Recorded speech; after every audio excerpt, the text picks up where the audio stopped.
Hi everyone, today is a run through of many different toners that I have actually finished up completely, and I wanted to tell you a little bit about those toners and about my impression of them, so that if you're looking for a toner, you might find something useful in this video. Toners are largely hydrating, slightly pH restoring fluid that's used in the beginning of your skincare routine, mostly on just clean, cleansed skin. Some people also use essences. Toners are probably good to go. Before that, they are liquids. Choosing the right one for your skin type is important. I personally do not actually have a very involved skincare routine. I do prefer to look at it as a holistic, minimalistic sort of situation and treat what I need to treat at the time I need to treat it, and just basically keep up the health of the skin, as the skin is barrier between the environment and you. And it's very important that we keep the skin healthy. Healthy barrier is everything. And I have 7 toners for you. Some of them are a little bit more accessible. Some of them are a bit harder to find. And some of them are technically part of clean beauty, which isn't going to be like a plus in the pros column for me, obviously, because clean beauty is a very nebulous gray term. We don't have a very specific definition of it, so I'll be skimming over it a little bit without paying too much attention to it. Let's start with one of my absolute favorites, and this is a toner that I have been using for years now and will be using going forward as well. It's one of the toners that I like the most, and it's called Fresh Rose Deep Hydration Facial Toner with rose fruit extract. Removes impurities and softens. I don't know about impurities, but it is a lovely moisturizing, lightweight toner that isn't too complicated, and it doesn't contain too many actives. It's pretty well tolerated. I would say this is an easy, simple, basic option to try. There's 250 mils in here, so it's a decent sized bottle. Now, I really don't like the packaging. First of all, this puppy is a little bit pricey for my liking for a toner, but even despite the price, I will still be repurchasing it, but I hate the rose petals that they put in here. It clogs the little nozzle that's here. It's very useless. The petals are there for the look-sees, not for anything functional, and the utility of them is questionable at best. They are getting in the way rather than helping. So I ended up basically transferring this toner into a spray bottle, because I do prefer spray bottles for toners. Because this packaging was just so annoying to use. I really like this toner though. It's a very easy staple, and I don't think you're going to hate it. If you're going to get it, you're probably not going to hate it. There was this guy, which I thought was actually really quite good. This is Andalou Naturals Clementine plus C Illuminating Toner. So this is a brightening toner with citrus extract, I'm assuming, and it is a spray bottle. The spray is fine. I don't really care about the quality of the nozzle in toners. It's not like a setting spray, but with a setting spray, I really value the very gentle cloud of superfine mist. They say there is fruit stem cell complex, vitamin C, aloe vera, polysaccharides. Instantly hydrates and refresh with skin-friendly nutrients to uplift circulation, gently balance pH for improved appearance in skin tone and texture, luminous for luminous complexion, etc., etc. There's 178 mils in here, so so far the Fresh definitely is significantly larger with 250. But Andalou Naturals is significantly less expensive, so make what you want out of it. So there are lots of positives with it. It was a nice balancing toner. I can't really say anything about the brightening because I doubt that the vitamin C in here did much. The concentration was probably homeopathic at best. But I did enjoy using this toner specifically for balancing the pH of my skin after cleansing. The thing that I didn't like, or rather it didn't bother me too much, but I can see how it would bother other people, is this clementine smell. So this does smell like clementine candy a little bit. And I think lots of people would really like it. It's not overpowering, but it's definitely there. It evaporates fairly quickly post-application. If you're sensitive to scents, though, this might not be your jam. If you're sensitive to citruses, I'm not sure if you would enjoy this, but all in all, very nice balancing toner. And I would probably buy it if it was on sale without giving it a second thought. Now this guy, I'm showing you because I have a full version and a travel version, which is half of the full version. This guy is one of my favorites as well. So the Fresh and this one, Josh Roseberg Hydrating Accelerator Moisturizing Facial Mist, are really quite good. I have actually repurchased. I repurchased the Fresh one way more, but I haven't really discovered this one until 2020, so it was reasonably new to me. The Hydrating Accelerator Moisturizing Facial Mist is basically a toner. I wish they just would call things toners so that you know what you're getting, instead of having these nebulous made up names for stuff.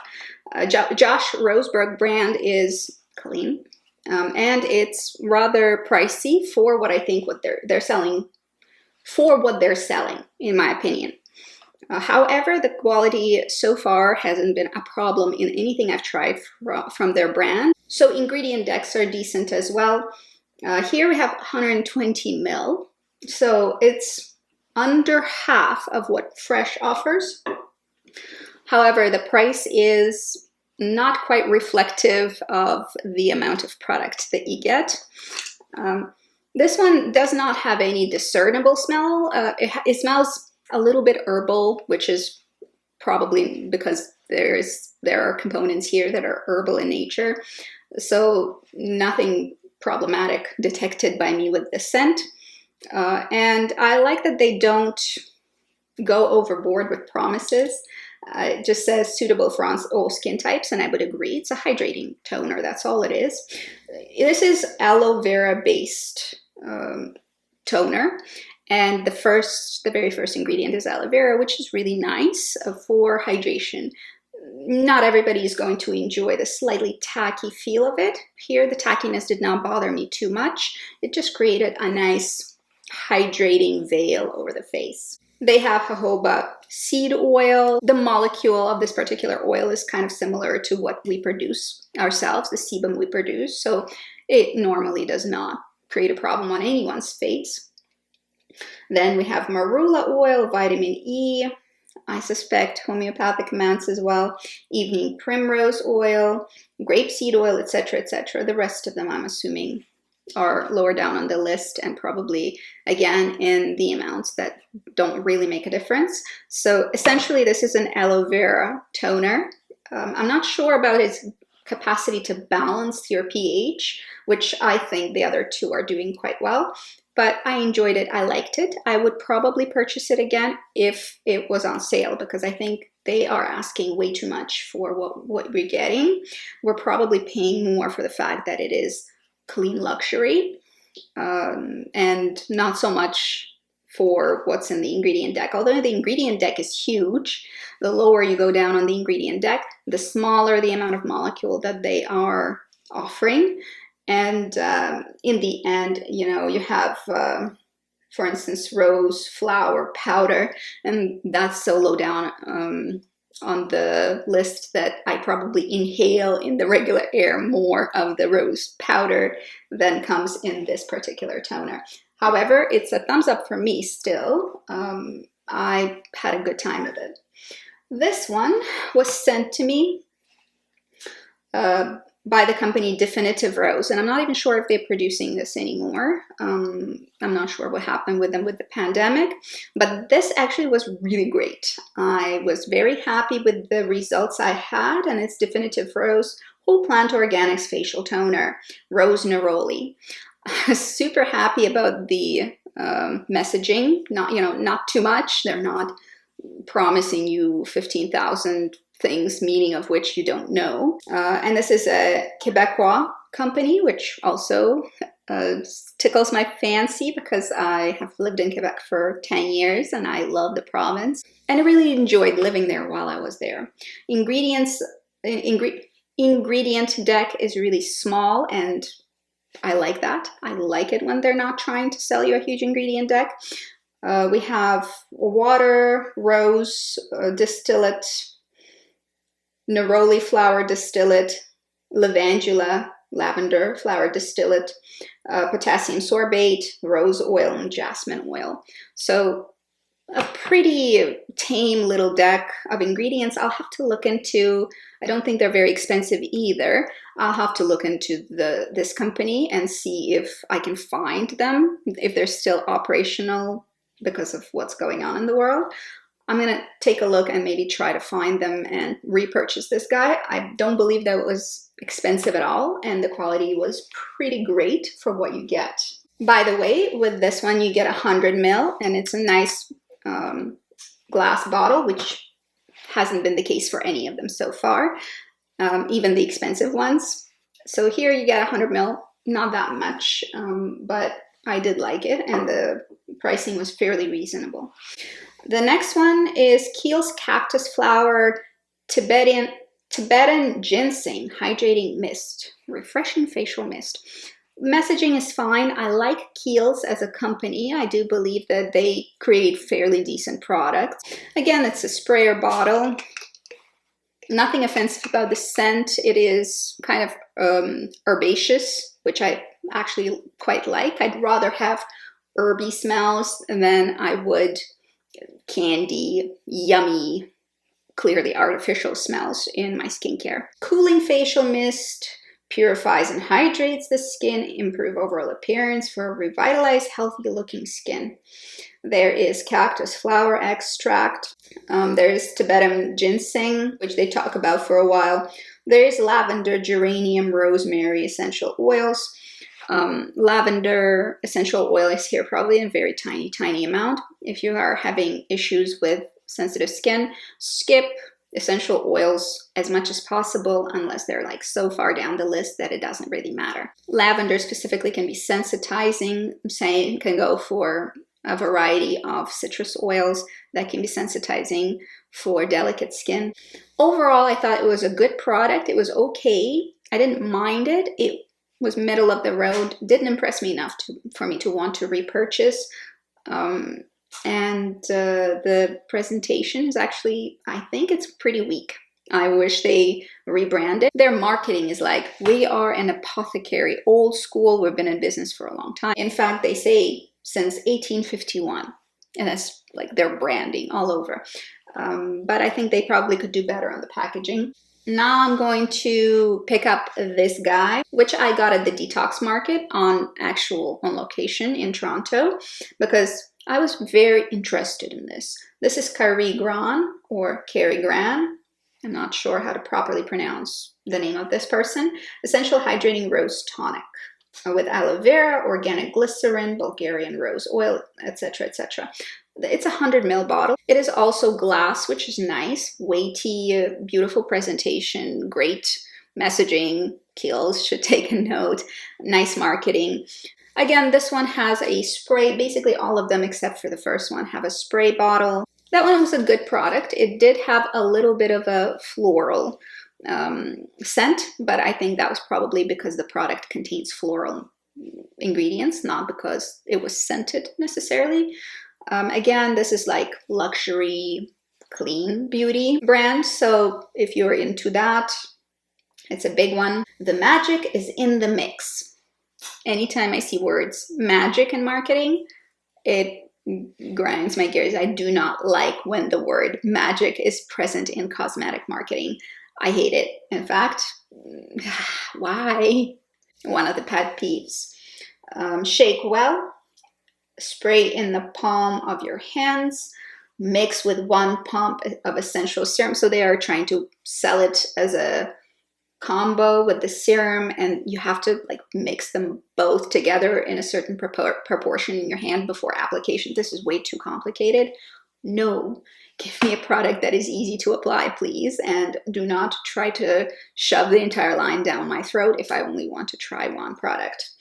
And it's a black glass bottle because they are saying that this needs to be stored away from sunlight, probably not to degrade the ingredients, but that would go honestly for all of the ingredients in all of these products. It's just Kylie Gran actually states it, which is nice, and actually gives us a dark, non-permeable bottle, by light, non-permeable bottle, which obviously preserves the ingredients better than a transparent bottle would. We have this guy, and it's an interesting paradox. I haven't ever really used e.l.f. skincare, and I was interested in taking a look and seeing what they have in their lineup, because they have sometimes very decent products for extremely reasonable prices. So here we have Hydrating Coconut Mist.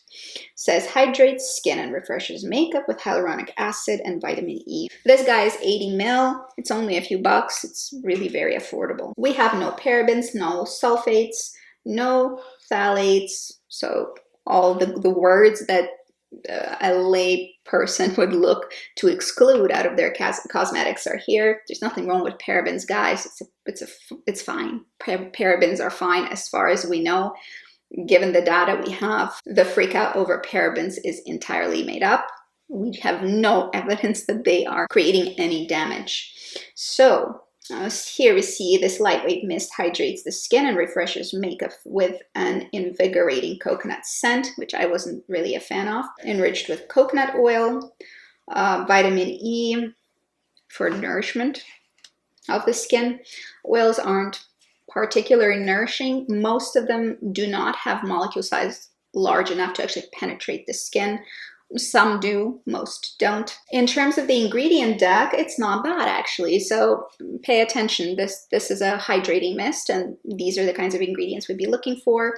We have water, obviously, and we have propylene glycol, humectant, glycerin humectant. Oxyethanol is there, PEG 26, PEG 40, castor oil is there, more glycerin-like things, and then we have perfume, etc. Then we have perfume, etc. Sodium hyaluronate, which is the hyaluronic acid, is kind of towards the bottom of the list here, so I wouldn't really count on it being a component that is actually doing very much here.